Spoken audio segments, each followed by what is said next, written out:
I think one of the greatest blessings Nigerian football at senior national level has had in the last few years is that we do have a striking arrowhead. But I'm not sure we'll go to AFCON playing, Victor Osimhen as a lone striker. The question then becomes, who partners up? Who is our best bet? What's our best two? And I know that most Nigerian managers will play two men up front. All the strikers we've seen, everybody we've seen, who do you pair with Victor Osimhen? I think I'll think of what I saw on Sunday, and it feels like I'm picking the easy one now. I'm going to say that for several reasons, because, again, even from a Nigerian POV, we respect the Premier League so much. It's the most popular league in this part of the world. And then you have a striker who's in red-hot form in that territory, scoring not just 3 goals in 3 games for the month of August before finding an assist against Chelsea, but strutting his stuff against the very best. A goal against Arsenal, a goal against Manchester United, an assist against Chelsea. That's the stage you want to judge a player based on. So you could have a Boniface who's doing great in the Bundesliga. You could have other names you call into the picture.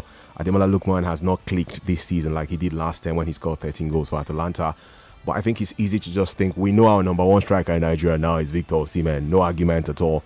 Potentially African Footballer of the Year for 2023. We expect that to be the case. First man to do that for Nigeria since Nwankwo Kanu in 1999. So that's certain. It's now going to be a case of that Awoniyi guy, I think. And it's beyond just the fact that Awoniyi scores goals. I think that height will also play a part, even though it's beyond just him being tall, because Boniface is also tall.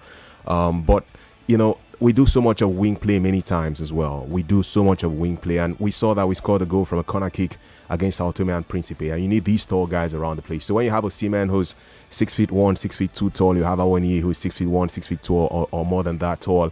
You know that these guys, even though we don't score too many goals with our heads from a Super Eagles perspective, at least in recent times, pardon me.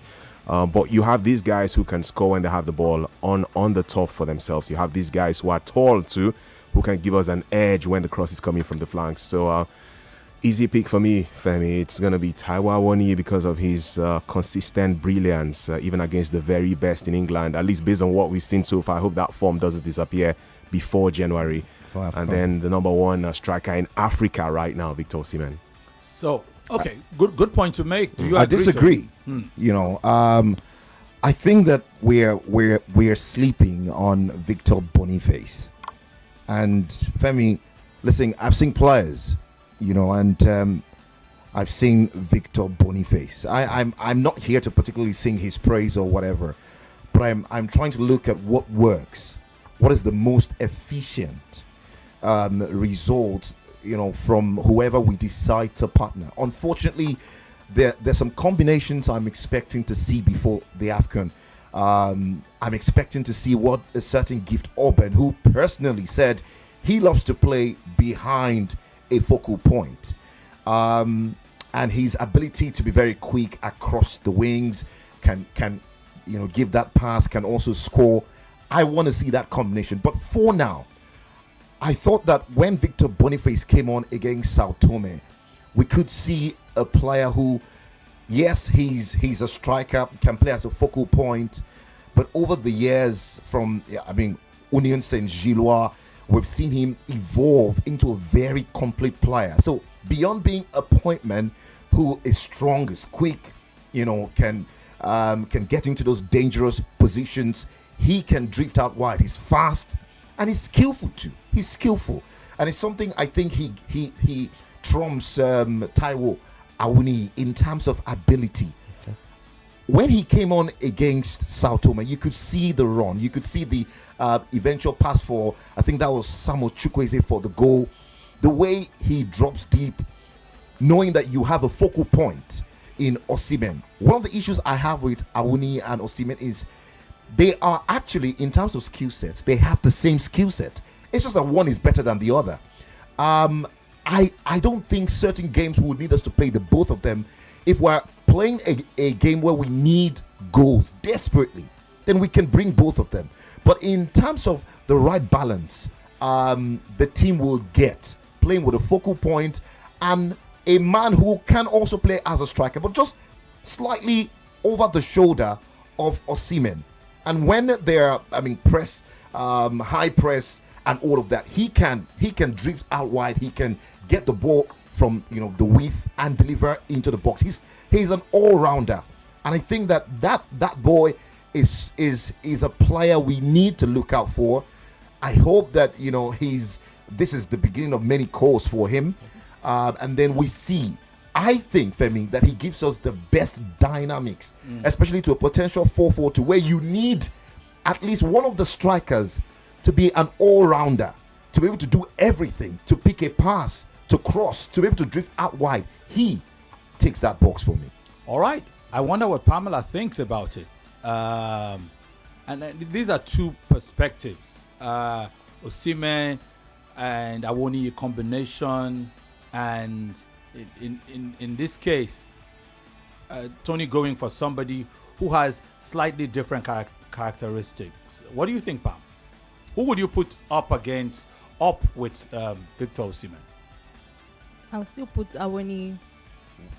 Why? I feel like their chemistry is very good. One thing is, if they have chemistry on the field, from what we saw on Sunday, two of them are very, very good. I feel like they put their pride aside and they wanted to play for Nigeria. So, putting them and seeing from the results of what we had on Sunday, I feel like they can do way better also. From the praises they've gotten, from seeing that, two of us were, will I say, on the same level? We're on the same level and can do better. We can do great. So putting two of them, and from this will I say, is an experimental match. So we can see that they can do it. There's no need for us to put someone that will probably want to steal, will I say, the goals from Osimhen or something like that. They both want to feed themselves. They both want to play for Nigeria. They're not playing for themselves. So I like the two of them combination together. So you are looking at you are okay with the chemistry you saw. Yes. It's the first time we've seen them play together like that in a match where you could argue that did not bring so much in terms of opposition strength. Actually. So we need to consider that, which is hard, makes it hard to actually test anything. How they function together in a much more competitive match. Sam, what do you think? I think the attributes of the players are overly too similar for me to want to take either of those centrally built towering strikers in the box. I'll be more for the wingers. Chukwueze, Ademola Lookman, who can run off the back of these guys, make the runs and create the spaces or feed off of the loose balls these guys create. I think one time tried with Paul Noachu and Victor Osimhen in one of those AFCON qualifiers. It never really worked. Players running into each other's spaces, not really knowing. You could say it was under a different manager and again a Raw at the time, but I still think the Super Eagles in the state it is at the moment needs variety of options. You have a bully of a centre forward, have someone or players who are willing to make the runs off of them, get into those spaces, and that will work for me. I know I started with you, Daisy, but that was a different conversation as to whether we were ready. But now, Victor Osimhen, who would you play up with him? I think we need to look at the strength of the squad. We need to look at the system that will get the very best out of each and individual, because tomorrow we're not going to manufacture a brand new. What we have is what we have. We can't go and borrow Messi or borrow Foden or Kevin De Bruyne. So I think that the system we shouldn't be playing 4-4-2 in 2023. I'm sorry, 4-4-2 is outdated back in early 2000s, and Carlo Ancelotti did magic with the diamond formation. We shouldn't be playing that because it makes your midfield narrow. It makes your midfield easily overrun. And we've seen that football these days, sometimes you need to throw away the craft and the guile. So you can, when it comes to tournaments, nobody plays fancy football. You have to be able to set up your midfield in a way that when you don't have the ball, your midfielders are able to angle themselves to beat the press. And if you want to partner two strikers that may not really want to track back to help out in defense, it could be a problem. So I think that Victor should still be the number one, flanked by forward-thinking players. It could be through the wing. It could be, they may not be natural wingers, because in some way, to the voice's point, he's the focal point. And he's the focal point. And let there be forward-thinking wingers around him, and then let there be an advanced midfielder behind him, forward-thinking wingers beside him. We saw what Kelechi did. I'm going to use Sao Tome and Principe, no problem. But Kelechi evolved. Kelechi had freedom. Play someone that I like. And that's Kelechi's natural position from day one. For some of us that saw him on the 17 level, he is not your out-and-out striker.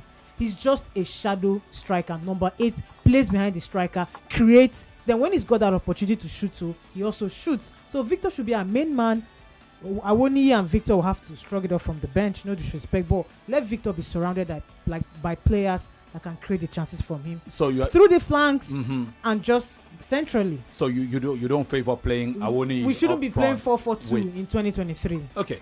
But Interesting. if, because our current reality is we have a manager who always. We always have managers who always. And What? again, when it So- comes so- to so the tournament, if it's going we're- to change. No, when it comes to the tournament proper, the 4-4-2 will change. What if we are going to the AFCON with 4-4-2 as things stands? That's what we play. 4-4-2 Yeah. that can change within the game. Well, 4-4-2 that may not be which is funny. replicated exactly. In the 90s, we played 4-3-3 more than 4-4-2. Thank you. That's what we should be thinking. 4-2-3-1 or 4-3-3.